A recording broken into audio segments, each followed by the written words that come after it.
Hi, this is Jayanti. இந்த மழை சீசனுக்கு ஏற்ற மாதிரி இன்றைக்கி ஒரு டிஷ் செஞ்சு காட்ட போகிறேன். அது வந்து பெங்காலோடைய ஃபேவரட்டான டிஷ். இன்னும் சொல்லப்போனால் அது வந்து ஸ்ட்ரீட் ஃபுட்டுன்னு கூட சொல்லலாம். இந்த டிஷ் வந்து கத்திரிக்காயில் வச்சு செய்ய போகிறோம். இந்த கத்திரிக்காய் பிடிக்காதவங்க கூட இந்த டிஷ் வந்து கண்டிப்பாக சாப்பிடுவாங்க. அவ்வளோ டேஸ்டியாக இருக்கும். இது முக்கியமாக பெங்காலில் இருக்க வில்லேஜஸ் எல்லார் வீட்லேயும் செய்வாங்க. அவ்வளோ டேஸ்டியாக இருக்கும். இந்த மாதிரியான புது புது டிஷ்ஷஸ் எல்லாம் நீங்கள் மிஸ் பண்ணாமல் இருக்கிறதுக்கு எங்களுடைய சேனலை சப்ஸ்கிரைப் பண்ணி பக்கத்தில் இருக்க அந்த பெல் ஐக்கனை கிளிக் பண்ணி வச்சுக்கிங்க. இந்த வீடியோ பிடிச்சிருந்ததுன்னா லைக் பண்ண மறந்துடாதீங்க. அப்புறம் உங்களோட ஃப்ரெண்ட்ஸ் அண்ட் ரிலேட்டிவ்ஸ்க்கு எல்லாருக்கும் ஷேர் பண்ணுங்கள். கமெண்ட் பண்ணணும் கண்டிப்பாக. அப்போ தான் எங்களுக்கு ரொம்ப சந்தோஷமாக இருக்கும். இப்போது சுட சுட பெங்கால்க்கு மசாலா பேங்கன் செஞ்சு சாப்பிட்லாமா?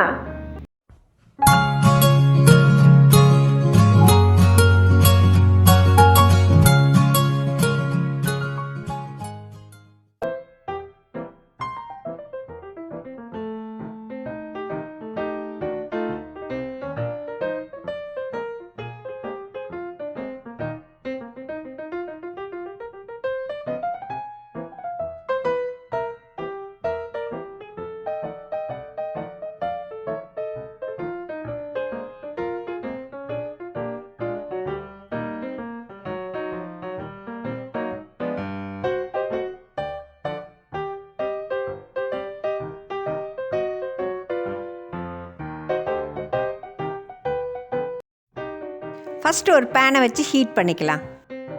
பேன் ஹீட் ஆனதும் இதுக்கு ஒரு 2 பட்டை துண்டு, அப்புறம் 5-6 கிராம்பு, ஒரு 3 ஏலக்காய் போட்டுக்கலாம்.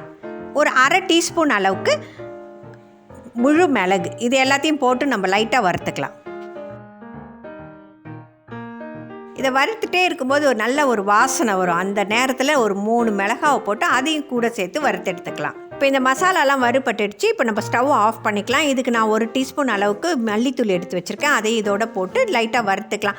உங்கள்கிட்ட முழு மல்லி இருந்ததுன்னா மிளகாவடையே போட்டு நீங்கள் வறுத்துக்குங்க. இப்போ இதை ஆற விட்டு நம்ம அரைச்சி எடுத்துக்கலாம். இதோட மெயின் இன்க்ரீடியண்ட்டு கத்திரிக்காய் தான். இதுக்கு வந்து நான் ஒரு 7 கத்திரிக்காய் எடுத்துருக்கேன். இந்த மாதிரியான நீட்டு கத்திரிக்காய் வாங்கிக்கோங்க. நல்லா செலக்ட் பண்ணி எடுத்துக்கோங்க. இந்த கத்திரிக்காவை நல்லா க்ளீன் பண்ணிவிட்டு இந்த காஞ்ச பகுதியெல்லாம் அப்படி வெட்டிக்குங்க. நான் வெட்டுறது மாதிரியே எல்லாம் வெட்டிக்குங்க. அதே மாதிரி காம்பையும் இதே மாதிரி கொஞ்சமாக வெட்டி எடுத்துக்கோங்க.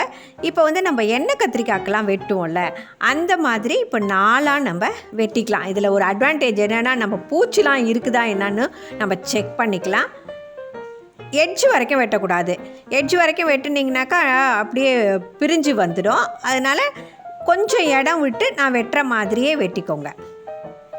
இந்த மாதிரி வெட்டிக்கோங்க. அழகாக பூ மாதிரி இருக்குது பாருங்கள். இந்த மாதிரி வெட்டி எடுத்துக்கணும்.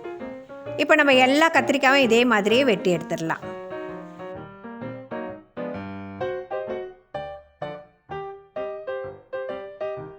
இப்போ ஒரு வானல் வச்சு ஹீட் பண்ணிக்கலாம்.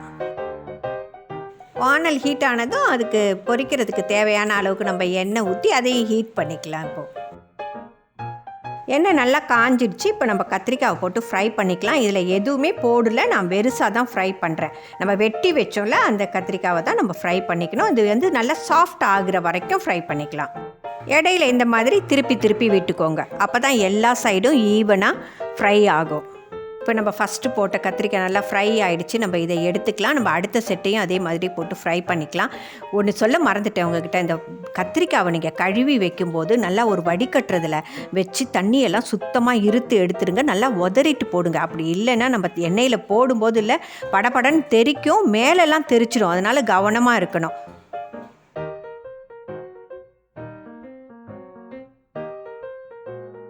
இப்போ நம்ம எல்லா கத்திரிக்காயும் ஃப்ரை பண்ணியாச்சு. பார்த்திங்களா, உள்ளாரெல்லாம் நல்லா ப்ரௌனிஷாக வந்திருக்குல. இந்த மாதிரி தான் நீங்கள் ஃப்ரை பண்ணி எடுத்துக்கணும்.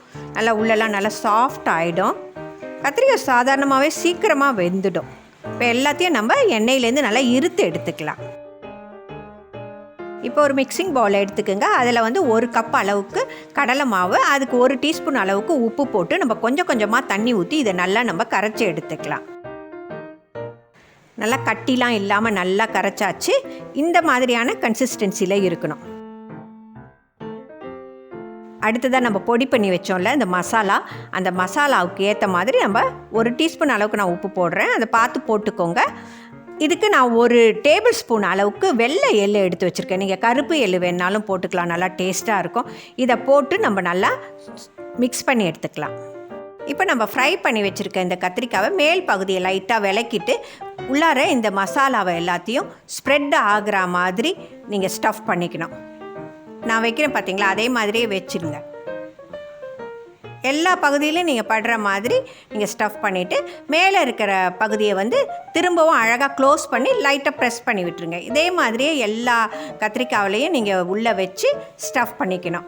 இந்த கத்திரிக்காய் வந்து பெங்கால் சைடில் தான் இது மாதிரி செய்வாங்க. இது வந்து ஸ்ட்ரீட் ஃபுட்டும் கூட.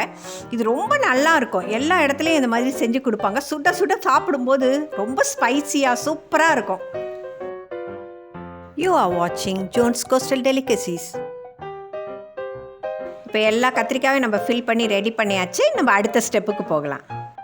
எண்ணெய் நல்லா சூடாகவே இருக்குது. நம்ம இப்போ வந்து நம்ம ஸ்டஃப் பண்ணி வச்ச கத்திரிக்காவை இந்த கடலை மாவில் துவைச்சி போட போகிறோம். நம்ம பஜ்ஜி போடுற மாதிரி தான் போடணும். ஆனால் இதோட டேஸ்ட் வந்து நம்ம பஜ்ஜிக்கெலாம் ஈடாகாது. ரொம்ப சூப்பராக இருக்கும். நீங்கள் ஒரு தடவை செஞ்சு பார்த்தீங்கன்னா பஜ்ஜெல்லாம் செய்ய மாட்டீங்க, இதையே பிடிச்சிப்பீங்க. அவ்வளோ நல்லாயிருக்கும். ஏற்கனவே நம்ம வந்து கத்திரிக்காவை நல்லா நம்ம ஃப்ரை பண்ணிட்டோம். அதனால் மேலே இருக்க கோட்டிங் மட்டும்தான் நமக்கு ஃப்ரை ஆகணும். அதனால் ஃப்ளேமை வந்து ஹையிலே வச்சு ஃப்ரை பண்ணிக்கிங்க. அட் த சேம் டைம் நீங்கள் வந்து பார்த்துக்கணும், ரொம்ப கருகாமலும் இருக்கணும். ஒரு சைடு நல்லா ஃப்ரை ஆகிடுச்சு, இன்னொரு சைடு லைட்டாக நம்ம திருப்பி விட்டுக்கலாம். நல்லா கோல்டன் ப்ரௌனாக வந்துடுச்சு. இப்போ நம்ம இதை எடுத்துடலாம். இதே மாதிரியே நம்ம எல்லாத்தையும் டிப் பண்ணி ஃப்ரை பண்ணிக்க வேண்டியது தான். இந்த கத்திரிக்காய் வந்து ரொம்பவே சூப்பராக இருக்கும். நம்ம வந்து ஸ்நாக்காக மட்டும் இல்லை, இதை வந்து வெரைட்டி ரைஸுக்கு, சாம்பார் சாதம், ரசம் சாதம், எல்லாத்துக்கும், தயிர் சாதம் சொல்லவே வேணாம், அவ்வளோ சூப்பராக இருக்கும். நாங்கள் இன்றைக்கி ரைஸோடு தான் சாப்பிட போகிறோம். அவ்வளோ டேஸ்டியாக இருக்கும். நீங்கள் ட்ரை பண்ணி பாருங்கள். நல்ல ஸ்பைஸியாக இருக்கும். ஃபேவரட் பெங்கால் கத்திரிக்காய் எப்படி இருக்குது பாருங்கள். சூப்பராக இருக்குல்ல. எல்லாத்தையும் இப்போ ஃப்ரை பண்ணி எடுத்தாச்சு. இப்போ சாப்பிட வேண்டியது தான். பெரும்பாலும் இந்த கத்திரிக்காயை வந்து நம்ம வீடுங்களில் நிறைய பிள்ளைங்க சாப்பிடவே மாட்டாங்க. ஆனால் நீங்கள் இந்த மாதிரி செஞ்சு கொடுங்க, கண்டிப்பாக எல்லாருக்கும் பிடிக்கும். அவ்வளோ நல்லாயிருக்கும். நம்ம ஃபஸ்ட்டே வந்து இந்த கத்திரிக்காயை ஃப்ரை பண்ணிவிட்டு அதுக்கப்புறம் மசாலா வச்சு டிப் பண்ணி ஃப்ரை பண்ணுறோம்ல, அதில் வந்து இந்த கத்திரிக்காய் இருக்கிறதே தெரியாது. இந்த மசாலாவோட டேஸ்ட் அப்படியே அடிச்சுட்டு போயிடும். அந்த மேலே இருக்க கோட்டிங் அதெல்லாம் வந்து அவ்வளோ சூப்பராக இருக்கும். கண்டிப்பாக நீங்கள் ட்ரை பண்ணி பார்த்துட்டு எனக்கு கமெண்ட்ஸில் போடுங்க. ஓகே, இது வரைக்கும் எங்களுடைய சேனலை நீங்கள் சப்ஸ்கிரைப் பண்ணலாம், சப்ஸ்கிரைப் பண்ணி பக்கத்தில் இருக்க அந்த பெல் ஐக்கனையும் கிளிக் பண்ணி வச்சுக்கோங்க. என்னது மறந்துட்டிங்களா? லைக் பண்ணவா? கண்டிப்பாக லைக் பண்ணிவிடுங்க. அப்புறம் எல்லாருக்கும் ஷேர் பண்ணுங்கள். Okay, see you, bye bye. Thanks for watching.